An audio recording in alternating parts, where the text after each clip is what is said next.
ஹரே கிருஷ்ணா ஹரே கிருஷ்ணா கிருஷ்ணா கிருஷ்ணா ஹரே ஹரே, ஹரே ராமா ஹரே ராமா ராம ராமா ஹரே ஹரே. குட்டி கதைகள் 216. இதில் இந்திர தியும்ன ராஜாவும் பகவான் ஜெகநாதரின் தோற்றமும் எனும் கதை காண்போம். முன்பு ஒரு சமயம் பிரபு நாராயணரின் மிக மிக போற்றத்தக்க முழுமுதற் கடவுள் மற்றும் பரம புருஷ பகவான் ஸ்ரீ கிருஷ்ணரின் தூய பக்தரான நாரத முனி ராஜாவின் அரண்மனைக்கு வருகை தந்தார். அரசர் இந்திரப்னன் உடனே ஆசனத்தை விட்டுவிட்டு எழுந்து சாது விருந்தினரான நாரத முனியை வரவேற்றார். அரசர் நாரதரின் தாமரை பாதங்களை கழுவி அவர் உட்காருவதற்கு தக்க ஆசனத்தை அளித்தார். அவர் மகரிஷி சாம்பிராணி, ஊதுவத்தி மற்றும் மலர்களால் பூஜித்து கீழ்கண்ட வார்த்தைகளை பேசலானார். ஓ, இன்று நான் செய்த தான தவங்கள் அனைத்திற்கும் பலன் கிடைத்துவிட்டது. நாரத முனிவர் என் வீட்டிற்கு வருகை தந்து இருக்கின்றார். தயவு செய்து நான் தங்களுக்கு திருப்தி ஏற்பட என்ன செய்யலாம் என கூறுங்கள். தாங்கள் வந்த காரணத்தை தயவு செய்து கூறுவீராக. இவ்வாறு அரசர் வேண்டிக் கொண்டார். நாரத முனிவர் அரசரின் உபசரிப்பால் திருப்தி அடைந்தார். மன்னரே, பிரம்மதேவர் உள்ளிட்ட தேவர்கள் அனைவரும் தங்கள் பக்தி சேவை மேல் திருப்தி அடைகின்றார்கள். நீலாச்சலத்தில் நீங்கள் ஒரு பட்டணத்தை ஸ்தாபிக்கப் போகும் தீர்மானம் பாராட்டப்படுகின்றது. ஆயிரம் பிறவிகளில் செய்த முயற்சிக்கு பிறகே நீலாச்சல தாமத்தில் ஒரு குகையில் வாசம் செய்கின்ற பிரபு மாதவன் மீது பக்தி உண்டாகின்றது. மெத்த கற்றறிந்த பிரம்மதேவர் இதே ஜெகதீஸ்வர பிரபுவை பூஜித்த பிறகே இந்த பிரபஞ்சத்தை படைத்தார். பிரம்மதேவரின் பரம்பரையில் தாங்கள் பிறந்துள்ளதால் இதே ஜெகதீஸ்வரர் மீதே தாங்கள் தீவிர பக்தி செலுத்துவது இயற்கையே. இந்த மண் உலகில் துயரங்கள் நிறைந்து இருக்கின்றன. ஒவ்வொருவரும் அடியிலும் அபாயம் இருக்கின்றது. ஸ்ரீ ஹரியிடம் கொள்ளும் பக்தியே ஒருவரை ரட்சிக்கக்கூடியது. நாரத முனிவரின் இந்த இனிய வார்த்தைகள் அங்கே குழுமியிருந்த மக்களை உடனே தூய்மைப்படுத்தியது. அரண்மனை வாசிகள் விவரிக்க முடியாத மகிழ்ச்சியை அடைந்தார்கள். அரசர் இந்திரனால் தன் புலங்காகிதத்தை கட்டுப்படுத்தி கொள்ள முடியவில்லை. அவர் அறிவித்தார், தங்களுடைய புனிதமான சத்சங்கத்தால் நான் அறியாமை என்ற இருளில் இருந்து விடுதலை பெற்றுவிட்டேன். என் இதயத்தில் நீல மாதவனை தரிசிக்க கட்டுக்கடங்கா தாபம் பொங்குகிறது. நாம் இருவரும் ரதத்தில் ஏறி நீல மாதவனை தரிசித்து வருவோம். தாங்கள் எனக்கு புருஷோத்தம சேத்திரத்தை சுற்றி காட்டி அந்த தாமத்தின் மகத்துவத்தை தெரிவித்தீர்கள். ஆனால் என்னுடைய பிறவி பயன் அடைந்தவன் ஆவேன் நான். ஸ்ரீ நாரதர் பதிலளித்தார், இது எனக்கு பேரானந்தத்தை தரும் விஷயம். இந்த இடத்தின் மகத்துவத்தை நான் உங்களுக்கு விளக்குகின்றேன். நீங்கள் இந்த சர்வமங்கல நீலாச்சல தாமத்தில் பிரபு ஜெகநாதரை நேருக்கு நேர் தரிசிப்பீர்கள். இப்பொழுது நாரத முனி வழிகாட்டியபடி அரசர் ஆஸ்தான ஜோதிடரை வரவழைத்து நீலாச்சலத்திற்கு போவதற்கான முகூர்த்த நேரத்தை குறிக்கச் சொன்னார். பல பஞ்சாங்கங்களை பார்த்த பிறகு சேஷ்ட மாதத்தில் பஞ்சமி திதி சுபதினமாக குறிக்கப்பட்டது. இரண்டாவது கட்டளை அரண்மனையில் அறிவிக்கப்பட்டது. அரசனின் சகோதரர்கள் மற்றும் குடிமக்கள் எல்லோரும் புருஷோத்தம சேத்திரத்தில் தங்களுடைய எஞ்சிய வாழ்நாளை கழிப்பது என்பது இந்த ஆணை. மேலும் ராணியர்கள், மந்திரிமார்கள், குதிரைப்படை வீரர்கள் ஆகியோர் இந்த பரிவாரத்தில் சேர்க்கப்பட்டார்கள். அரசர் இந்திரன் ஆத்ம சுத்திக்கான பூர்வாங்க சடங்குகளை செய்தார். அவரும் நாரத முனிவரும் விஷ்ணு மற்றும் துர்காதேவி கோவிலுக்கு சென்று அருள் வேண்டி பிரார்த்தனை செய்தார்கள். மங்கள திதி அன்று அரசர் பகவான் நாராயணருக்கு தன் பிரார்த்தனைகளை செலுத்தி தன் ரதத்தில் ஏறி அமர்ந்தார். அவருக்கு பக்கத்தில் உயரமான இடத்தில் நாரத முனி அமர்ந்தார். அரசர் இந்திரனின் ரதத்திற்கு பின்பு பிற தேசங்களைச் சேர்ந்த அரசர்கள் நூற்றுக்கணக்கான ரதங்களில் சென்றார்கள். பல்வேறு ஆயுதங்கள் இந்த ரதங்களில் பாதுகாப்பிற்காக பொருத்தப்பட்டு இருந்தன. வர்ணக் கொடிகள் ரதங்களில் பட்டொளி வீசி பறந்தன. குடிமக்கள், யானை, குதிரை, ஒட்டகம் ஆகிய பிராணிகளின் மேல் சவாரி செய்தார்கள். நல விரும்பிகளும் வழிப்போக்கர்களும் இந்த ரதங்கள் அணிவகுத்து செல்லும் பொழுது ஆர்ப்பரித்தார்கள். மதியம் இந்த பரிவாரங்கள் மகா நதி கரையை அடைந்துவிட்டன. இரவு தங்குவதற்காக கூடாரங்கள் நிறுவப்பட்டன. அரசர் நதியில் குளித்தார். புரோகித் மற்றும் இதர பிராமணர்கள் வேத மந்திரங்களை ஓதி தங்கள் மூதாதையர்களுக்கு பித்திருக்கடன்களை செலுத்தினார்கள். தான் நீராடிய பிறகு அரசர் பிரபு விஷ்ணுவை பூஜித்து நாரத முனிவருடன் தரையில் உட்கார்ந்தார் பிரசாதம் பெற்றுக்கொள்வதற்காக. பின்பு ஸ்ரீ ஹரியின் இனிய லீலைகளை விவரிக்குமாறு அவர் நாரத முனிவரிடம் கேட்டுக்கொண்டார். அரசர் ஹரி கதா கேட்பதில் ஆழ்ந்து இருந்தபோது வாயில் காவலன் யாரோ ஒருவர் வந்து இருப்பதாக அவரிடம் தெரிவித்தார். உத்கல அரசர் இந்திருப்னன் அரசரை உடனே சந்திப்பதற்கு விரும்புகின்றார். அரசர் உத்கல மன்னரை அழைத்தார். உத்கல அரசர் சந்திப்பதற்காக ஒதுக்கப்பட்ட இடத்திற்கு வந்து இந்திருப்னன் அரசருக்கும் மகரிஷி நாரதருக்கும் தன் வணக்கத்தை செலுத்தினார். இந்திருப்ன அரசர் அவரை சம்பிரதாயப்படி வரவேற்று தழுவிக்கொண்டார். உத்கல அரசரே, தங்களுடைய தூய்மையான மதி பகவான் விஷ்ணுவின் தாமரை திருவடிகளில் நிலைத்து இருக்கின்றதா? தாங்கள் நலமா என கேட்டார். உத்கல அரசர் விடை கூறினார். தங்களது தாமரை திருவடியின் புண்ணியத்தால் எல்லாம் நலம்.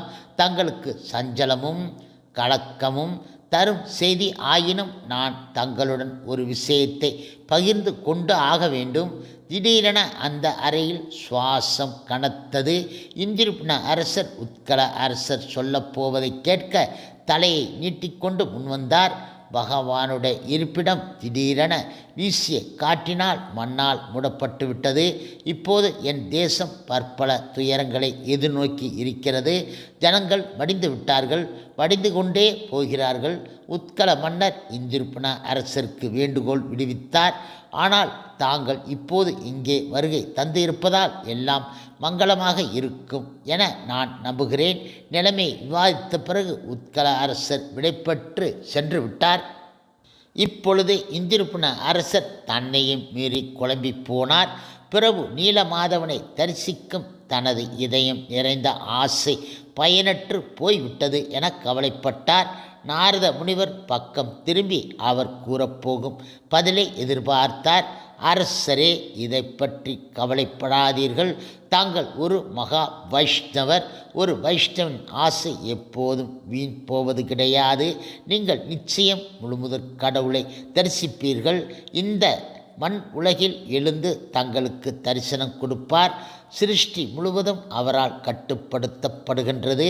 அவர் யாராலும் கட்டுப்படுத்தப்படுவது கிடையாது. அவர் பக்த வக்ஷலன், பக்திக்கு மட்டுமே கட்டுப்படுபவர். வாழ்க்கையின் 4 குறிக்கோள்களான சதுர்வாகத்தின் மூல காரணம் விஷ்ணு பக்தியே. பிரம்மதேவர் என்னை தனிப்பட்ட முறையில் இந்த பணியில் தங்களுக்கு உதவி புரிய நியமித்து இருக்கின்றார். நாம் புருஷோத்தம தாமத்தை அடைந்தவுடன் நான் எல்லாவற்றையும் உங்களுக்கு விவரமாக கூறுகின்றேன்.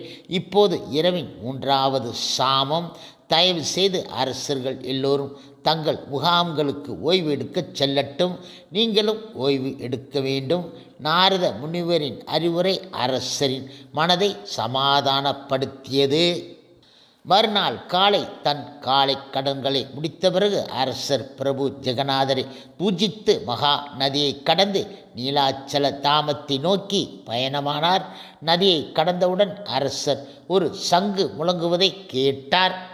ஓ அரசரே, பிரபு விஷ்ணு மறைத்து வைத்து இருந்த ஒரு அரிய இடம் இது என்று நாரத முனி விளக்கினார். அருகில் சிவபுரானின் இருப்பிடம் இருந்தது. நீலகிரி இங்கேயிருந்து 3 யோஜனை 24 மைல் தொலைவில் உள்ளது. சிருஷ்டியின் ஆதி நாதரான பிரபு புருஷோத்தமருக்கு சிவபுரான் இங்கே பூஜை செய்கின்றார். அவருடைய பிரார்த்தனையின்பால் ஈர்க்கப்பட்ட பிரபு விஷ்ணு அவர் முன் தோன்றி தென்கடல் கரையோரம் நீலமலை ஒன்றுடன் கூடிய ஒரு நீண்ட நிலப்பரப்பு உள்ளது. இந்த நிலப்பரப்பின் வடக்கு பக்கத்தில் ஏகாம்பர காணன் என்ற ஒரு அழகான வனம் இருக்கின்றது. நீங்கள் அங்கே உங்கள் நித்திய சகி பார்வதி தேவியுடன் வசிப்பீராக. என்னுடைய ஆணையின்படி பிரம்மதேவர் தங்களை கோடி லிங்கேஸ்வரராக பிரதிஷ்டை செய்வார் என கூறினார். அன்று முதல் சிவபெருமான் அந்த இடத்தில் தொடர்ந்து இருந்து வருகிறார். நாம் இப்பொழுது அங்கே போய் சிவபெருமானை தரிசிப்போம். சர்வ புனித தீர்த்தங்களும் கலக்கின்ற பிந்து சரோவரத்தில் அரசர் நீராடினார். அடுத்ததாக அவர் பகவான் புவனேஸ்வரை வழிபட்டார். அவரது வழிபாட்டைக் கண்டு திருப்தியடைந்த சிவபெருமான் இந்திருப்பின அரசரிடம் கூடிய விரைவில் அவருடைய விருப்பம் நிறைவேறும் என கூறினார். சிவபெருமான் நாரத முனிவரை ஒதுக்குப்புறமாக அழைத்து அவரிடம் இரகசியமாக, முனி சிரேஷ்டரே, இவர் வாயிலாக பிரம்மதேவரின் ஆணையை நிறைவேற்றவும் அரசர் 1000 அஸ்வமேத யாகங்களை நடத்தி பகவான் விஷ்ணுவை திருப்தியடைய செய்ய வேண்டும். கடைசியில் பகவானே பந்தப்பட்ட ஆத்மாக்களின் விடுதலைக்காக பிரமனாக தோன்றுவார் என்றார் அவர். பகவானுக்கும் அவர் இருப்பிடத்திற்கும் வேறுபாடு கிடையாது. இந்த இடத்தை காப்பதற்காக பிரபு விஷ்ணு என்னை 8 வெவ்வேறு ரூபங்களில் நியமித்து இருக்கின்றார். நான் நீலகண்டன் என அழைக்கப்படுகின்றேன். புருஷோத்தம சேத்திர நுழைவாசலில் நான் துர்காதேவியுடன் வசிக்கின்றேன். இந்த அரசரை அந்த இடத்திற்கு அழைத்துச் செல்லவும். இவ்வாறு சிவபெருமான் கடுமையாக ஆணையிட்டு பிறகு மறைந்துவிட்டார். இப்பொழுது நாரத முனிவர் சிவபெருமானின் ஆணையை சீர்தூக்கி பார்த்து புருஷோத்தம சேத்திரத்தை நோக்கி பிரதட்சணத்தை தொடங்கினார். அரசரும் அவரது பரிவாரங்களும் நிதானமாக பின் சென்றார்கள். தங்கள் பிரயாணம் பிரபு விஷ்ணுவின் தாமரை திருவடி சேவையில் சென்று முடியும் என்று நம்பியவாறே பின் சென்றார்கள். வியப்பை ஏற்படுத்தும் நிலையில் இந்த குழுவினர் நரசிம்மதேவ மூர்த்தி ஒன்று கரு அகுர மரத்தடியில் இருப்பதை பார்த்தார்கள். இந்த மூர்த்தியை தரிசிப்பதாலே ஒருவர் லட்சம் பிரம்மகத்தி தோஷங்களிலிருந்து விடுபட முடியும். பகவானின் திவ்ய ரூபம் எல்லா அபாயத்தையும் அச்சத்தையும் போக்க வல்லது. இவ்வாறு நாரத முனி கூறினார். நரசிம்ம தேவரின் பிளந்த வாயில் பல கோரைப்பற்கள் தெரிந்தன. மஞ்சள் நிற ரோமங்கள் அவர் முகத்தை சுற்றி படர்ந்து இருந்தன. இவை நடுவே அவர் முகம் தெரிந்தது. அவருக்கு 3 கண்கள் இருந்தன. இவை பார்ப்பதற்கு பயங்கரமாக இருந்தன. அவர் பயங்கரமான நகங்கள் இரண்ய கசிவு அரக்கனின் மார்பை 2ஆக கிழித்து கொண்டு இருந்தன. அவர் கைகளில் சங்கு சக்கரம் சுடர் வீசியது. அவர் தலையில் பதித்து இருந்த கிரீடம் கோடி சூரியனைப் போல் பிரகாசித்தது. அவருடைய கண்கள் எல்லா திசையிலும் தீப்பிழம்பை உமிழ்ந்தன. அரசரும் அவரது பரிவாரங்களும் பிரபு நரசிம்மதேவரின் இந்த உக்கிர தோற்றத்தை பணிவுடன் வணங்கினார்கள். கடைசியாக முனிவர்கள் சிரோன்மணியான நாரத முனிவர் நீலமாதவன் இருக்கும் புனித இடத்திற்கு அரசரை அழைத்து வந்தார். திருமூர்த்தியின் திருமணி பொன்னிற மணனால் மூடப்பட்டு இருந்தன. நாரத முனி பகவானின் திட்டத்தை அரசருக்கு தெரிவிக்க அரசரோ கிளேசத்தால் பிறக்கே இழந்தார். ஓ பிரபு நீலமாதவன் இப்போது சதுர்புஜத்தில் தோன்றி உங்களுக்கு ஆசி வழங்குவார் என்றார் நாரத முனி. பிரபு ஜெகநாதரின் நித்திய தாமம் என்று எந்த இடத்தை நாரத முனி காட்டினாரோ அங்கே அரசர் இந்திரப்புனன் தரையில் விழுந்து நமஸ்கரித்தார். அரசரின் கண்கள் கட்டுப்பாடு இல்லாமல் நீரை சொரிந்தன. இந்த சமயத்தில் அசரீரி ஒன்று கேட்டது. ஓ மன்னரே, கவலைப்படாதீர்கள். நான் உங்களுக்கு நிச்சயம் தரிசனம் தருவேன். நீங்கள் பிரம்மதேவரின் ஆணைப்படி செய்ய வேண்டும். இதை என் பக்தன் நாரதர் உங்களுக்கு கூறியிருக்கின்றார். அரசர் இந்திரப்புனன் தாவி குதித்து எழுந்து பகவானை பாடி பிரார்த்தித்தார். சிறிது நேரம் சென்று ஒரு ஏகாந்தமான இடத்தில் அமர்ந்து பிரபுவின் ஆணையை பற்றி சிந்தித்தார்.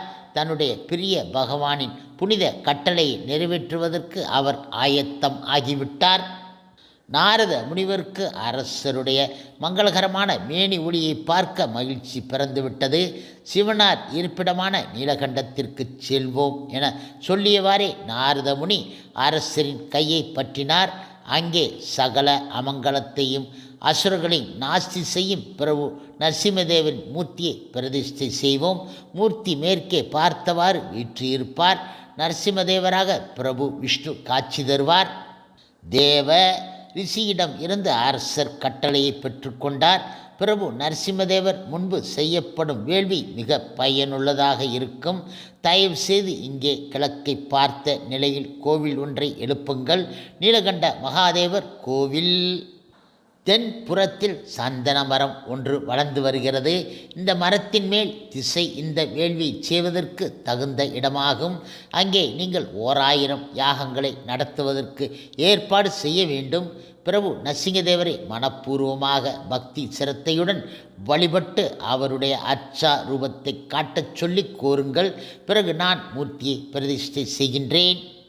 விஸ்வகர்மாவின் மகன் சுகதன் நாரதமுனி அரசர் இந்திரனுக்கு இட்ட கட்டளையின்படி ஒரு அழகான கோவிலை கட்டினார். 4 நாட்களில் கோவில் கட்டுமான பணி முடிவு அடைந்துவிட்டது. 5வது நாள் கோவில் கும்பாபிஷேகத்திற்கான பொருட்களை அரசர் சேகரித்து நாரத முனிவரின் வருகைக்காக காத்திருந்தார். தொலைவில் நாரத முனிவரின் பின்னாலே கீர்த்தன கோஷ்டியினர் பாடி வருவது அவர் காதுக்கு கேட்டது. நாரத முனிவர் பிரபு நரசிங்கதேவர் மூர்த்தியுடன் கோவிலுக்குள் வந்தார். பட்டாடை மூர்த்தியின் திருமேனியில் திகழ அந்த பிரகாச திருவுருவம் அழகான வாசனை மலர் மாலையை தாங்கி இருந்தன. அந்த திவ்யமேனி முழுவதும் சந்தனத்தால் காப்பிடப்பட்டு இருந்தன. அரசர் பிரபுவை வலம் வந்து தரையில் விழுந்து நமஸ்கரித்தார். நாரத முனிவர் ஆணையின்படி அரசர் இந்திரனுடன் வைபோகமான பலிபீடத்தில் பிரபு நரசிங்கதேவரை எழுந்தருளச் செய்தார். பூதேவி, ஸ்ரீதேவி தாயார்களின் திருவுருவங்களும் பிரதிஷ்டை செய்யப்பட்டன.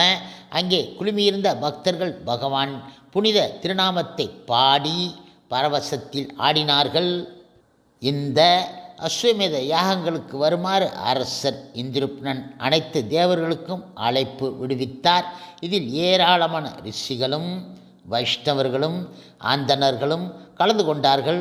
யாகம் ஒரு பெரிய விசாலமான 3 மைல் தூரம் வரை உச்சியை தொடும் மண்டபத்தில் நடைபெற இருந்தன. தரை விலையுயர்ந்த கற்கள் மற்றும் பொன் வெள்ளி உலோகங்களால் வேயப்பட்டு இருந்தன. பிறகு அரசர் சசிபதியான இந்திரனை வணங்கினார். சபையில் இவர்தாம் மூத்தவர். வைஷ்ணவர்களுக்கும் தம் வணக்கத்தை செலுத்தினார். பிறகு இந்திரனிடம் அரசர் இந்திரனை வேண்டிக் கொண்டார். தேவராஜா, நான் யக்கிய புருஷரான பிரபு விஷ்ணுவை வணங்க விரும்புகின்றேன்.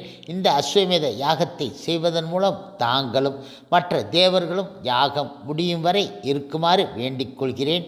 தற்சமயம் பொன்னிற மண்ணில் மறைந்திருக்கும் நீலமாதவனை தரிசிக்கும் பாக்கியத்தை தாங்கள் பெற்றவர்கள். அவர் மறுபடியும் காட்சி தந்தால் உங்களுக்கு பலன் கிட்டும். அரசரின் வேண்டுகோளை கேட்ட இந்திரதேவன் பதிலளித்தார். ஓ அரசரே இந்திரப்னா, தாங்கள் பவித்திரமான ஆத்மா. நான் ஏற்கனவே உங்களின் எதிர்கால திட்டத்தை அறிவேன். இந்த மங்களகரமான யாகம் 3 உலகங்களை தூய்மையாக்கும். இந்த யாகத்தை நடத்த நான் உங்களுக்கு உதவ வேண்டும். தயவு செய்து உங்கள் பூஜையை தொடருங்கள்.